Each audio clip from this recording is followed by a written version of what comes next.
اب چند باتیں بغور سماعت فرمائیں. اب تک ہم جو باتیں سننے اور سناتے چلے آئے، اب آخری مدعے کی بات کریں گے اور اس کے بعد اپنی اس محفل کا اختتام بھی کریں گے. نحمده ونصلي ونسلم على رسوله الكريم لك الحمد يا الله والصلاة والسلام عليك يا رسول الله والصلاة والسلام عليك يا حبيب الله صلى الله تعالى عليك وسلم. قال رسول الله صلى الله تعالى عليه وسلم طلب العلم فريضة على كل مسلم. وقال الله تبارك وتعالى في القرآن المجيد وعاشرهن بالمعروف، أو كما قال الرسول صلى الله تعالى عليه وسلم في أول المقام. صدق الله العظيم وصدق رسوله النبي الأمين المتين الكريم، ونحن على ذلك لمن الشاهدين والشاكرين والحمد لله رب العالمين. انداز بیاں گرچہ شوق نہیں ہے، انداز بیاں گرچہ شوق نہیں ہے، شاید کہ اتر جائے تیرے دل میں میری بات. یہ نہ سمجھا جائے کہ یہ کسی لونگ یا لو پوائنٹ والوں کے لیے شعر ہے. یہ دراصل کسی سے متعلق یہ شعر کہا جا سکتا ہے، خاص کر جب کوئی انسان اپنی بات کو دوسروں کے سامنے بیان کر رہا ہے تو یہ کہا جائے انداز بیاں گرچہ شوق نہیں ہے، لیکن امید تو بہرحال ہے کہ شاید کہ اتر جائے تیرے دل میں میری بات. نکاح، میرج، نکاح اور اس سے متعلق معاملات، میرج اور اس سے ریلیٹڈ چیزیں ہم جاننے کی کوشش کریں گے تاکہ ہم علوم فروز عینیہ کے ان ایک پیلر پر جو ہم 5 آلریڈی بیان کرتے چلے آئے ہیں.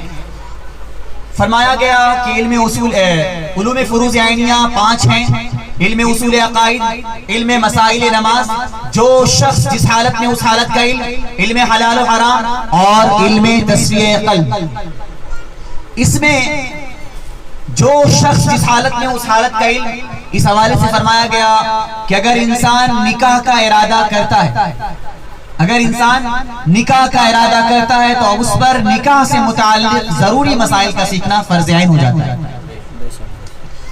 نکاح بعد میں ہے اور نکاح سے متعلق ضروری مسائل کا سیکھنا پہلے ہے. اگر کوئی ان مسائل کو سیکھتا نہیں اور اس کے بغیر ہی نکاح کرتا ہے تو وہ گنہگار ہوگا، اور انہی فروز عینیہ سے کا کل بروز قیامت حساب بھی ہونا ہے. جو فرمایا گیا کہ علم کے حوالے سے حساب ہوگا تو یہی علوم فروز عینیہ ہے جس کے حوالے سے حساب ہوگا. اب کیوں ایسا ضروری؟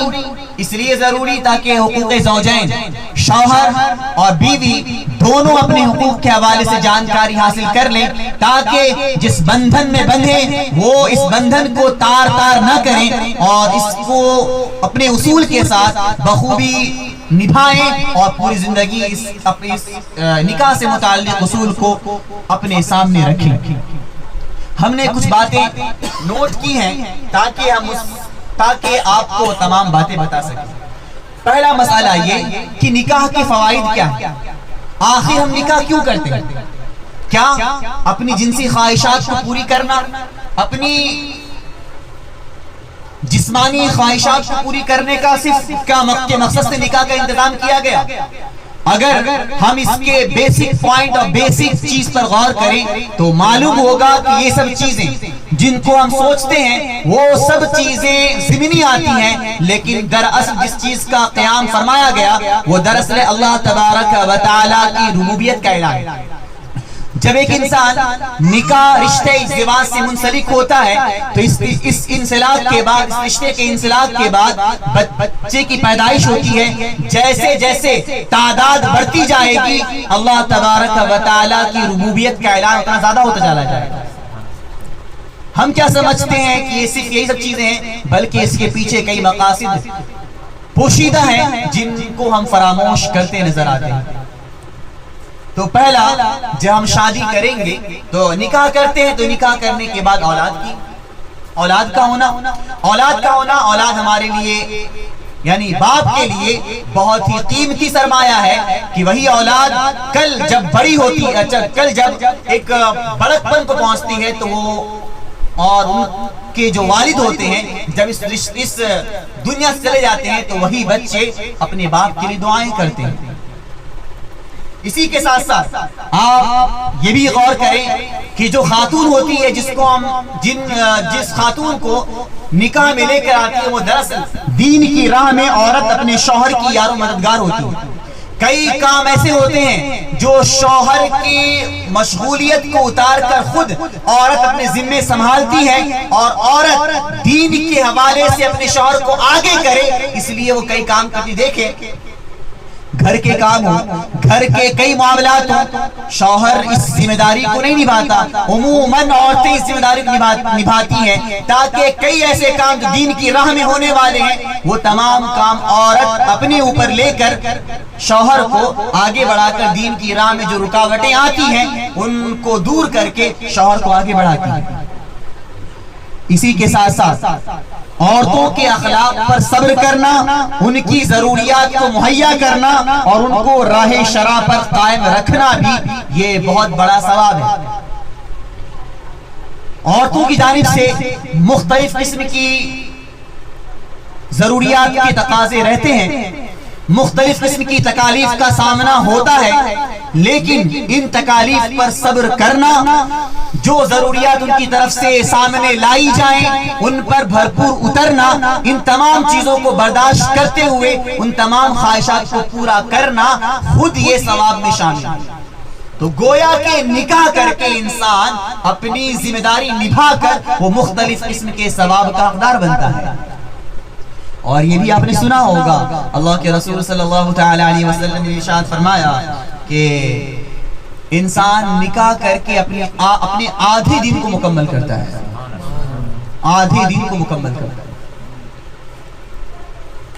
اب بڑھتے ہیں عورتوں میں خوبیاں پانا، عورتوں میں خوبیاں ڈھونڈنا۔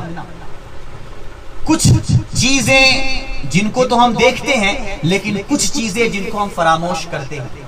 مجھے کس نے کئی حضرات ایسے بھی ہیں جو شادی شدہ ہیں، کچھ ایسے بھی شادی شدہ نہیں ہیں، آگے جا کے شادی شدہ ہوں گے، سب سن لیں۔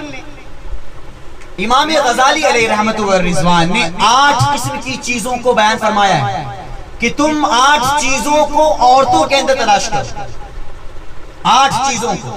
سب سے پہلا انہوں نے اصول یہ بیان فرمایا کہ عورتوں کے اندر پارسائی دیکھو،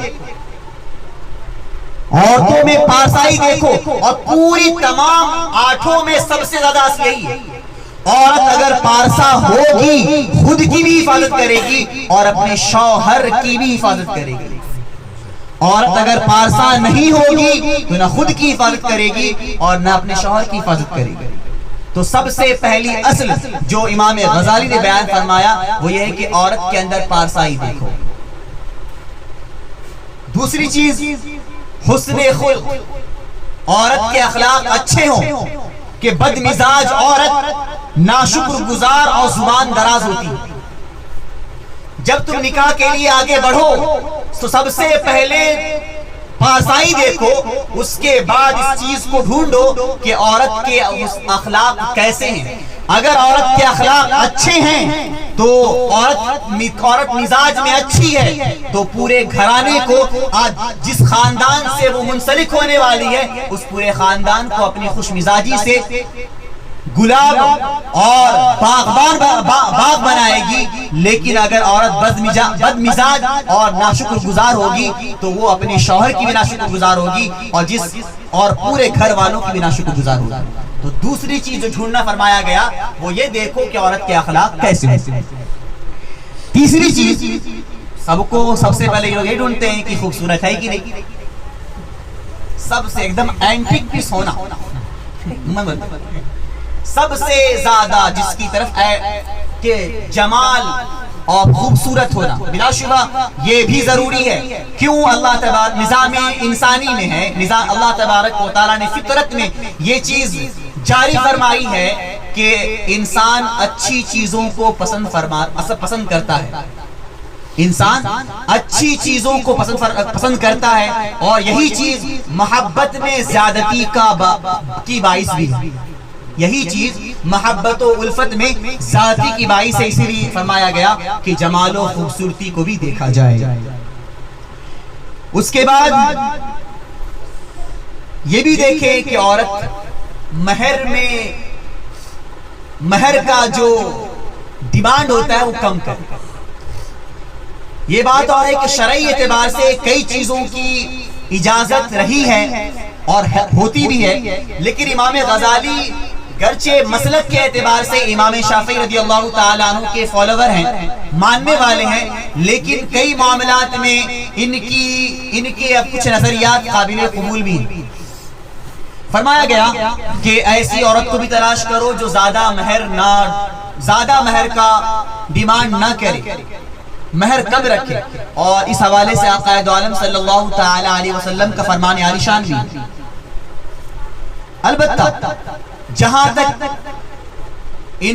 عورت کو اپنے اختیار کی بات ہے تو اس کو لاکھوں کروڑوں بھی اپنا سکتی ہے۔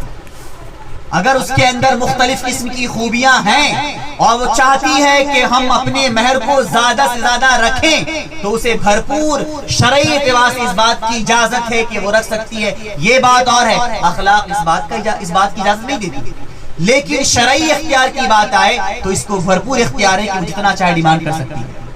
لیکن جب اخلاق کی بات آئے گی تو وہ ضرور دیکھے گی کہ میرا ہونے والا شوہر کیا اس بات ایسا اتنا ادا کر سکتا ہے۔ اسی چیز کو مد نظر امام غزالی نے یہ بھی رقم فرمایا کہ ایسی عورت کو تلاش کرو جو مہر کم رکھے۔ اس کے بعد ایسی عورت کو تلاش کرو جو بانجھ نہ ہو، یعنی ایسی عورت کو تلاش کرنا ہے جن سے اولاد کی زیادہ خواہش ہو، اور خود فرمایا گیا کہ اس چیز کا اندازہ بعید طور لگایا جا سکتا ہے کہ پہلے اس کے خاندان والوں کو دیکھو، اس کی ماں کو دیکھو، اس کی بہنوں کو دیکھو، اور اس کے خالاؤں کو دیکھو کہ وہاں پر اولاد کی پیدائش کا سلسلہ کیسا ہے۔ اس سے اس بات کا اندازہ لگایا جا سکتا ہے کہ عورت کے اور یہ اس کے گھر میں اولاد کی پیدائش کی سچویشن کیسی رہی ہے۔ تو اس چیز کا بھی خیال کرنا ہے کہ عورت بانجھ نہ ہو، اس سے اولاد کی پیدائش زیادہ ہو۔ اسی کے ساتھ ساتھ جو چھٹا جو انہوں نے بیان کیا یہ ہماری ضرورت کے علاوہ ہے، ساتویں چیز ہے عورت شریف النسب ہو، کہ دینداری اور پرہیزگاری کے لحاظ سے، کیونکہ بد اصل عورت بد اخلاق ہوا کرتی ہے اور اس کے اخلاق و کردار اولاد میں اثر کرتی ہیں۔ عورت شریف النسب ہو، نسب کے اعتبار سے عظمت والی ہو، دینداری اور پرہیزگاری میں بڑھ چڑھ کر ہو۔ کیوں؟ جب یہ دیندار اور پرہیزگار ہوگی اور جب اس کے بچے کی پیدائش ہوگی تو اس کا صلہ اور اس کا بولتے ہیں ایک چیز دوسرے میں ٹرانسفر ہوتی ہے، تو اس کا کہیں نہ کہیں جا کر اس کے اثرات بچوں میں نمایاں ہوتے ہیں۔ اور اسی چیز کے پس نظر اس چیز کو دیکھ لیا جائے، ہمارے مذہب میں ہر جانور کو کھانے کی اجازت نہیں ہے۔ اس حوالے سے بھی اصول مقرر فرمائے گئے ہیں کہ بعض جانوروں کو کھانے کی اجازت ہے، بعض جانوروں کو کھانے کی اجازت نہیں ہے۔ حلال جانوروں کو کھایا جا سکتا ہے، حلال جانوروں کے گوشت کو کھایا جا سکتا ہے، اور حرام جانوروں کے گوشت کو نہیں کھایا جا سکتا۔ کیوں ایسا؟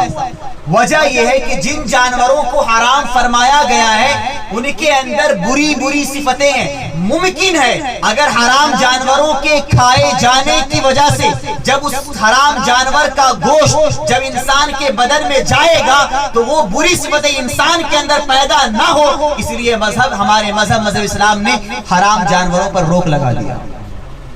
اب سمجھئے حرام جانوروں کے گوشت کا اتنا اثر ہوتا ہے تو براہ راست جو مادہ ایک دوسرے میں ٹرانسفر ہوتا ہے اس سے کتنا اثر ہو سکتا ہے، کتنا اثر ہو رہا ہے، یہ کوئی ڈھکی چھپی بات نہیں ہے۔ تو ایسی عورت کا انتخاب، ایسی عورت کی تلاش جو شریف النسب، دیندار اور پرہیزگار۔ اسی کے ساتھ ساتھ عورت عزیزی و قریبی نہ ہو، یہ بات بھی مد نظر رکھے۔ عموماً بعض کا یہ خیال ہوتا ہے کہ ہم رشتے انہی لوگوں سے کریں گے جو ہمارے خاندان والے ہیں۔ امام غزالی نے اس پر مختلف قسم کی باتیں ارشاد فرمائی ہیں۔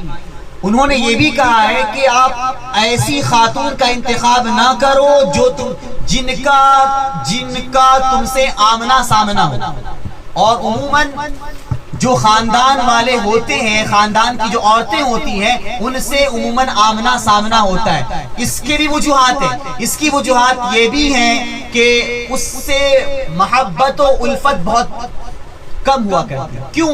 جب آپ کا عموماً آمنا سامنا ہوا ہے، وہ آپ کے نظروں کے سامنے آتی رہی ہے، اب جب نکاح کے بعد آئے تو ایک وہ عورت جو کہ فرسٹ ٹائم جس کو آپ نے دیکھا ہے، اور فرسٹ ٹائم آپ کی پہلی مرتبہ آپ کے پاس اس کا آنا ہوا ہے، اس عورت کے ساتھ آپ کے جو معاملات ہوں گے اور اس عورت سے جو معاملات ہوں گے، اس میں بھی ڈیفرنس ہے، اس میں بھی فرق ہے۔ اسی لیے امام غزالی نے اس پوائنٹ کو بھی نوٹ کیا، جہاں تک ہو سکے اپنے عزیزی و قریبی لوگوں کے خواتین سے نکاح نہ کیا جائے، ان عورتوں سے نکاح کیا جائے جو دور کی ہوں۔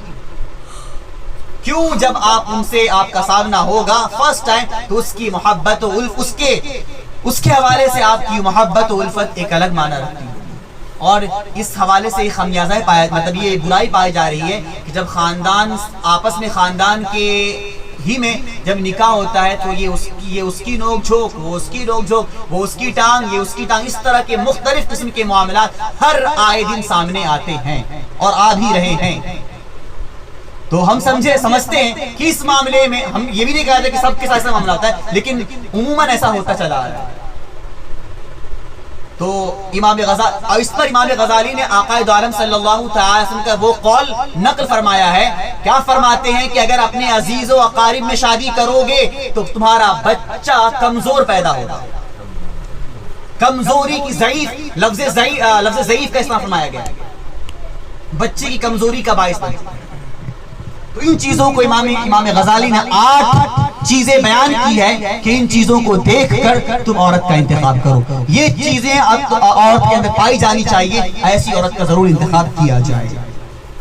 اب عورتوں سے متعلق 4 قسم کی ہدایتیں جو عموماً مرد حضرات اپنے پیٹھ کے پیچھے ڈالتے نظر آتے ہیں۔ یہ سمجھ لیا جائے، بعض اپنے وقت کے وہ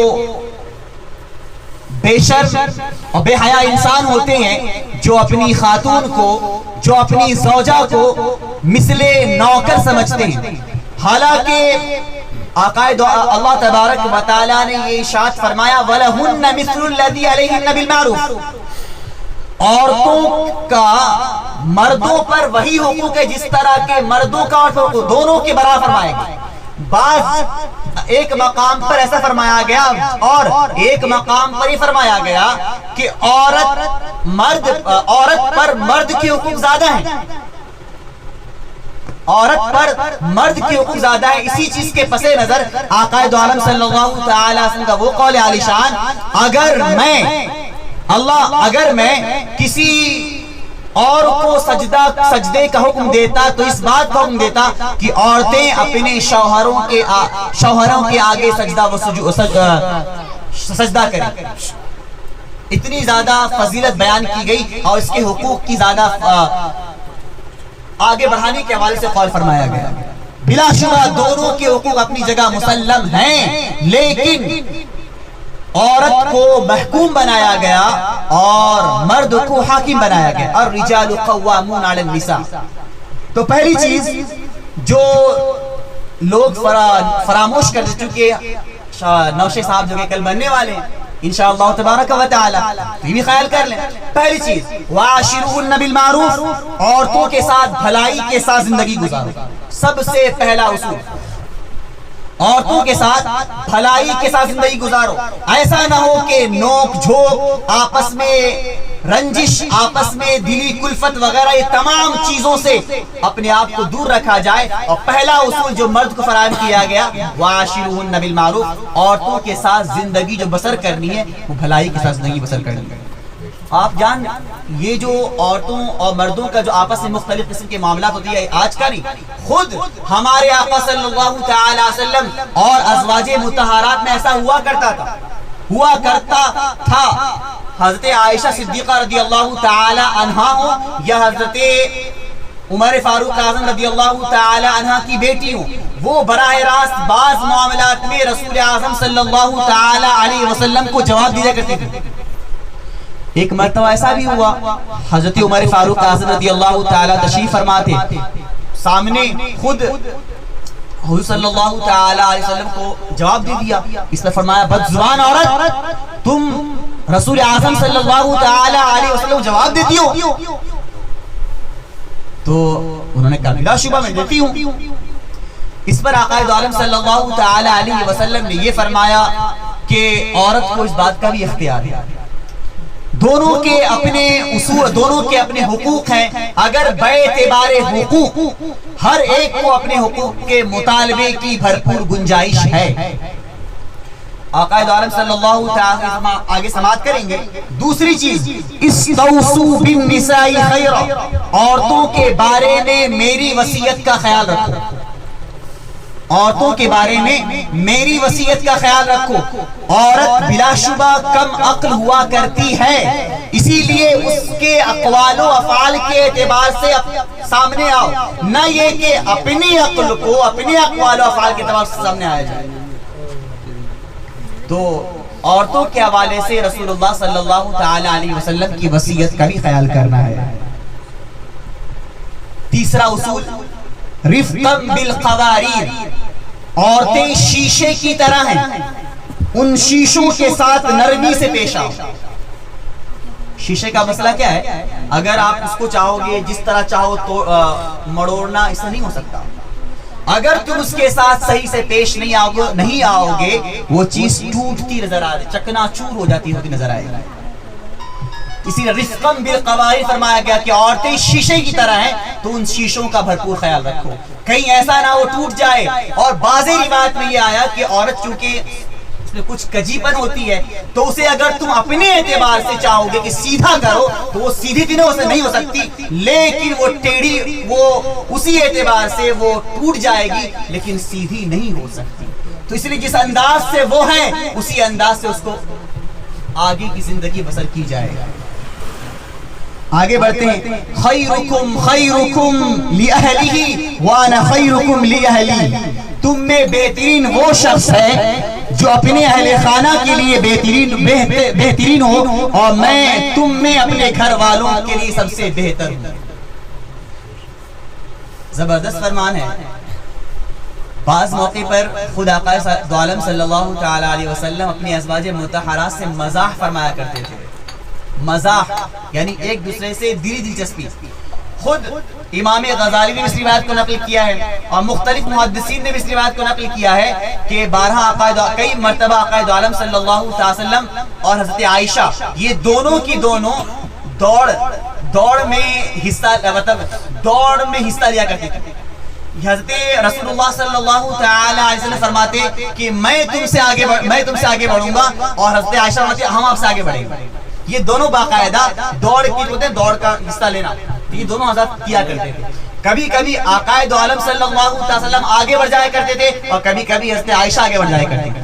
تو اس طرح کا مزاح فرمانا بھی عورتوں کے ساتھ، ان کے ساتھ زندگی کے وہ خوشی والے لمحات ہوا کرتے تھے۔ اور دو باتیں اور عرض کرتا ہوں۔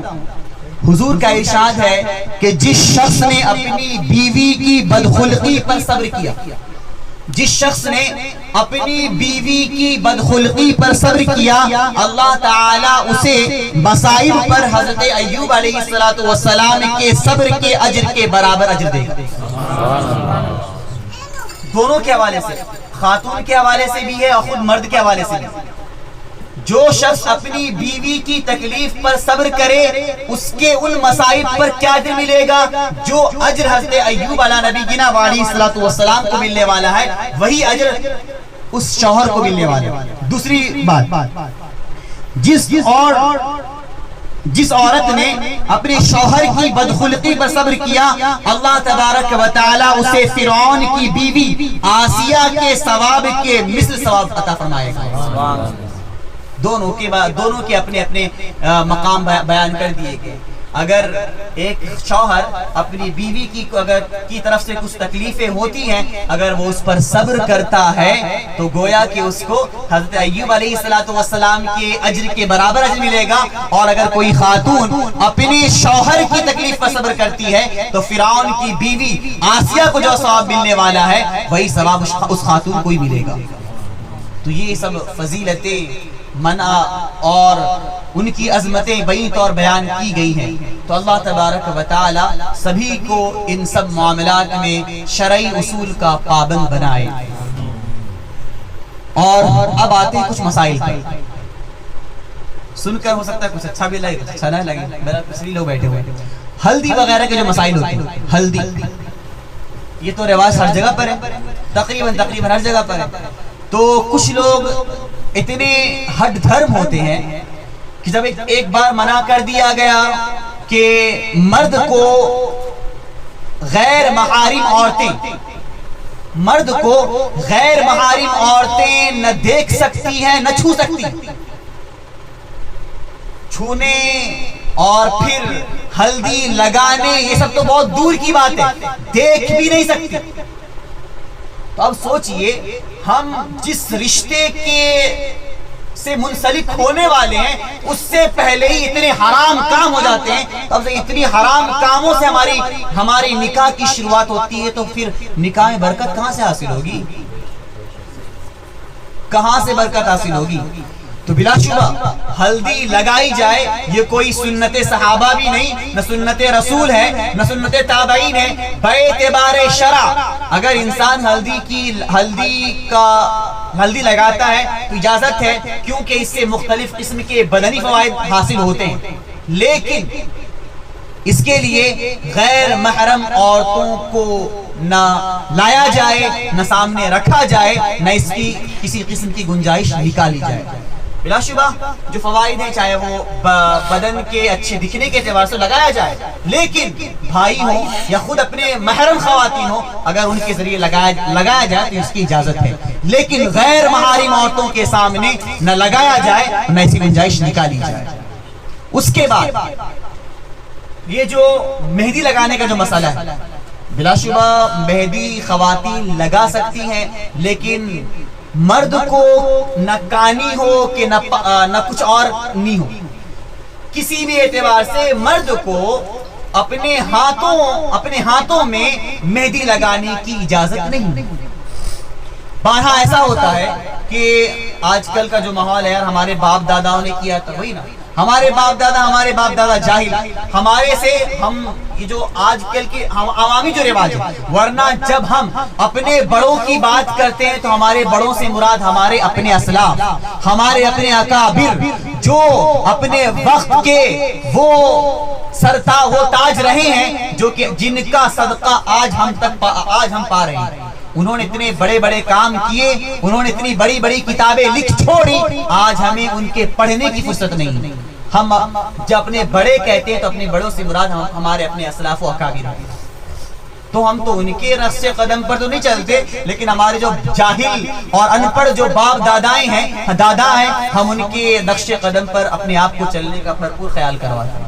اب خود سوچ لیجیے نا، ہم اگر پوچھ لیں علوم فروز عینیہ کے حوالے سے کتنے ایسے لوگ ہیں جن کو معلومات حاصل ہوگی، لیکن جب نکاح کی بات آتی ہے تو جتنی حرام کاریاں ہو گھر میں ہر ایک فرد کو یاد ہوتا ہے، یہ کرنا ہے، یہ کرنا ہے، یہ کرنا ہے، کسی سے بھولا